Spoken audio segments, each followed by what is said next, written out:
আমি নির্দোষ, ফেসবুক সেটা জানে। আপনাকে চুরির দায়ে অভিযুক্ত করা হয়েছে, আপনি কি দোষ স্বীকার করেন? এগুলো মিথ্যা অভিযোগ মাই লর্ড।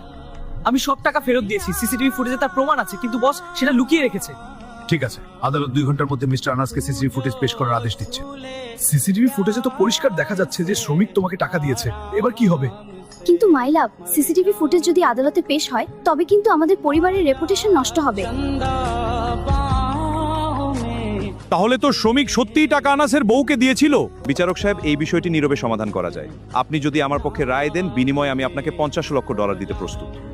কি বললেন? 5 মিলিয়ন? এই অ্যামাউন্ট পেলে আমি তো আমার নিজের বউকেও জেলে পাঠিয়ে দেব। ঠিক আছে স্যার, শুধু এইটুকু উপকার করবেন যেন এই গরিব শ্রমিক কমপক্ষে 10 বছর জেলের ঘানি টানে। 10 বছর? না না, আমি সেটা 12 বছর করে দেব। আদালত সমস্ত তথ্য ও প্রমাণ পর্যবেক্ষণ করেছে। এই কেসের রায় দেওয়া হবে পার্ট 4-এ।